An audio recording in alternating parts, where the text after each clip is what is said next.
任何时候呢，房地产行业都会出现两种声音。第一种声音呢，就是很多人讲这个房价不能够降啊，这一部分的代表呢是专家，他会呢从各个方面跟你分析这个房价不能够大降啊，降了以后呢会影响到民生很多方面的问题。另一方面呢，从老百姓的角度，恨不得这个房价降成白菜价，越便宜越好，便宜了我就能够多买几套，我就有房子住了。那到底哪个说法正确呢？今天就这个话题呢来跟大家分析分析。如果大家有什么不同的意见呢，都可以在评论区进行留言互动。我们呢可以看到，从去年到今年，这个房地产呢经历了可以说叫水深火热的变化。去年呢是严厉的调控，到了今年呢又是比较宽松的去救市。那么在这里呢，你要搞明白一个事情，就是过去20年房价是一直涨的，但是房价一直涨也不是呢所有的人都能够买得起的。那么我们讲，在98年的时候，那时候全国平均的房价呢大概是2000块钱，有很多小城市的房价更便宜啊，只有呢几百块钱每平方。但是你要考虑到那个时候的人均收入，或者说每个家庭的收入，你就知道了，当时这个房价也是个天价，很多家庭呢都是买不起的。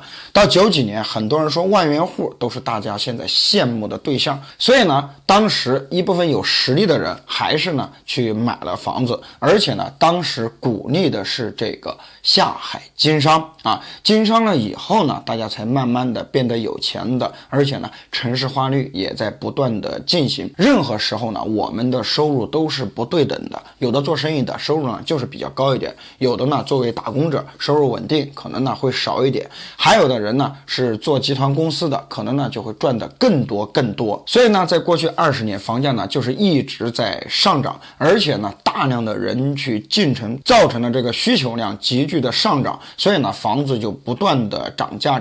那么为什么要调控啊？是因为在大家都有钱的基础上，房子已经变成了有钱人的游戏啊。我们可以看看，在没调控之前，有这个上市公司的介入，他们本身呢就有钱，对吧？他们呢可以去买很多核心地段、优质地段的房产，比如说在这个北京啊，我把核心地段的这整个写字楼全部买下来，然后我用于出租。由于呢寸土寸金，我的租金呢就很贵，你想买你就要付出呢高额的代价，你不想买你就要付出呢高租金。总之呢，你是一直在为别人创造价值的。再比如我们说民间的这个炒房团队啊，他们呢短时间内筹措呢这个大量的资金，当一个楼盘想要开盘的时候呢，他们会用整体的资金全部给这个开发商，把这几栋楼全部买下来。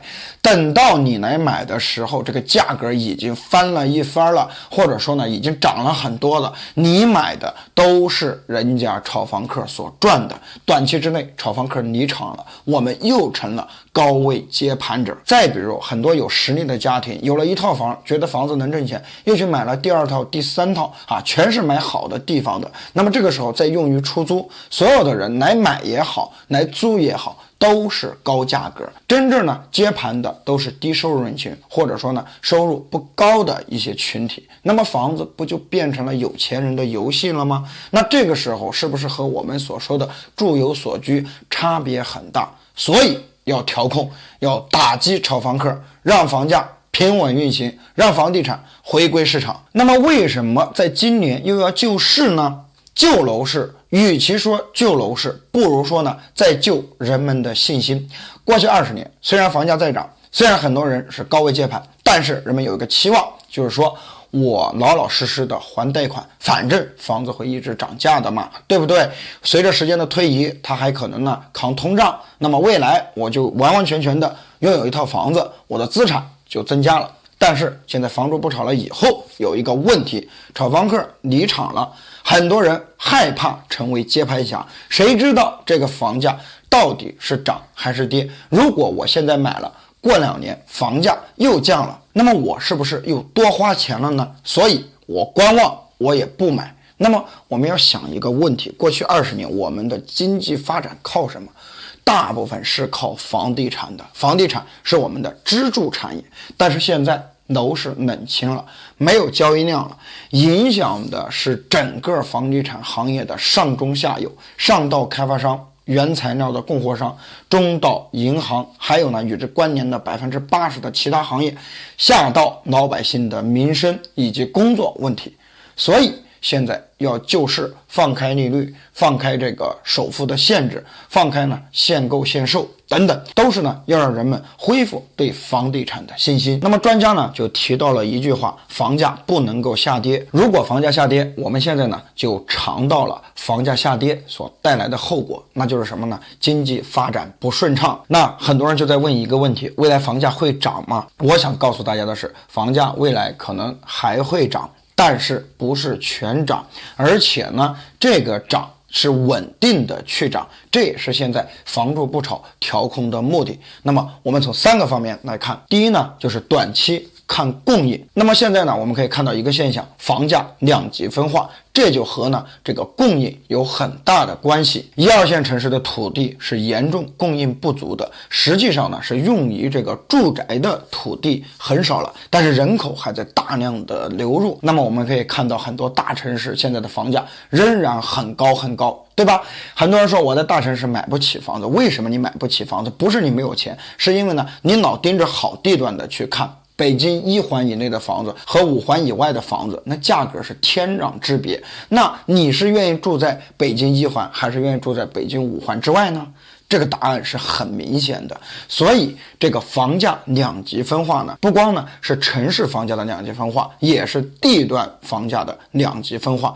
3、4线城市现在土地供应呢非常非常足，随随便便呢就能盖很多很多房子，但是3、4线城市没有人口啊，没有这个需求啊，所以呢它的房子变得有价无市，甚至呢没有人去买。那么从供应的角度来看呢，未来房价涨跌这个答案呢是显而易见的。那么第2点呢就是中期看土地。那我之前呢在视频当中跟大家讲过，为什么房价上涨容易下跌却很难啊？主要呢就是土地的影响。很多人说哎呀房价不能涨，为什么呢？房价一旦涨了就会成为90年代的这个日本啊，房产大泡沫，到时候这个房产大崩盘啊，我等着看笑话就行了。各位你要知道90年代的日本为什么房价会大崩盘？那是因为土地直接跌了75%，不是房价跌了，是土地的价格跌了，所以才造成了大崩盘。但是我们国家的土地呢是国家控制的，而且呢又采用的是竞拍制，也就是说哪个开发商出的价格高，谁就能够拿。这就是我们目前的土地供应，土地的供应价格也决定了未来的房价走势。那么第3点呢，就是长期来看呢，就是看这个通货膨胀啊，看这个印钞。那这几年呢，美国一直在印钞，美国用的这个美元是占主导地位的，它的大量印钞呢，影响了全世界的金融格局。那这几年呢，我们可以看到这个原材料上涨，对吧？物价上涨。为什么我们国家的物价能够一直稳定？是因为我们有安全的蓄水池。这个蓄水池在哪里呢？就在房地产当中。我们说房子虽然是商品，但是呢它又被赋予了很强的金融属性，所以呢很多老百姓呢把房子当资产，不会轻易的卖掉，这就是最安全的蓄水池。为什么前几年房价大涨了以后要调控？就是因为当时啊1、2线城市限购也好，或者说呢去库存的影响也好，还有呢这个大力棚改、货币化安置，导致到这个钱大量的流入到房地产市场当中，用力过猛了，所以呢当时是不安全的，会引发呢房地产泡沫，也会造成巨大的金融风险，所以当时调控了。目前房地产调控了，已经能够达到预期，未来还会长期的执行下去，也就是说房地产是一个非常安全的蓄水池。那么从这个角度来看的话，未来房价仍然是看涨的。好了，今天的视频呢就讲到这里了，我们下期视频再见，拜拜。